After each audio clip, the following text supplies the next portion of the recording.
This story is about, and I'm not really sure when this happened. My father told me about this quite a long time ago, when he was fairly small. He's probably, I think, 14 or 15, something like that. He had gone to work for a company called Spokane Toilet Supply. Okay, Spokane Toilet Supply was a laundry in Spokane, Washington.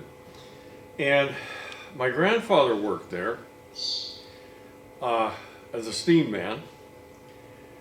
And my father went to work there too, obviously, because my grandfather was there. He probably got him a job. So, okay, this is about something that happened. And of course, I have to lay something out on the background. At that time, Spokane Toilet Supply was a company that did laundry for most of the downtown hotels and restaurants. And they were located on the Spokane River. They were an interesting kind of a company because they were electric. They had steam boilers that operated a steam engine that operated a generator. And the generator powered, of course, the lights and everything in the building, and it powered the motors for the dryers, motors for the washing machines and all that. Well, this was in the 1920s too, so fairly primitive, but they did, everything was electric there, including their trucks. Their delivery trucks were all electric trucks. Now, my dad told me they were 1917 models, I think. I don't know what brand they were, but they had a charging board, and when these trucks would come in, the generator would charge them back up and get them ready for the next day. That's not what this is really about. This is about firing up the boilers. The boilers, almost every boiler in Spokane at that time was fired by sawdust. All the downtown hotels and stuff, they all their heating needs and so on was powered by sawdust, because there was a lot of lumber going on here, and the biggest waste product that a sawmill has is slabs, chips, and sawdust. It's a gigantic problem for them.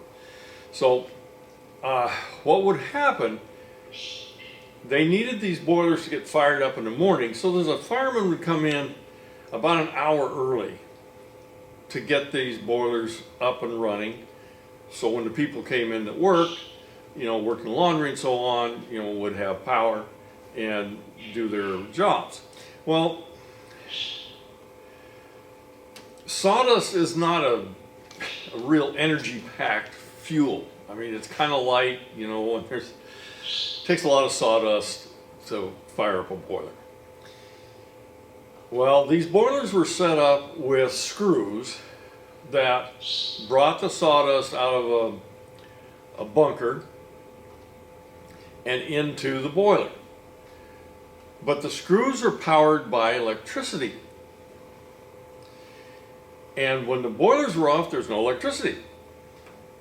Well, the fireman had to literally take a shovel, a big shovel, fill it full of sawdust in the bunker, run over and throw it in, and he just kept going back and forth. And he would do this for about an hour, and he was just running his tail off, because by the time he got back to the bunker that had sawdust in it, it burned up the sawdust that was already in there.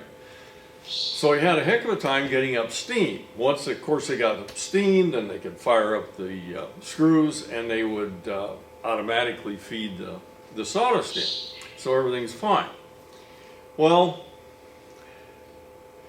the owner of the company had a feud with a local utility, because this local utility, they actually had a generator downtown that ran off of hydropower from the river that ran right through the middle of town.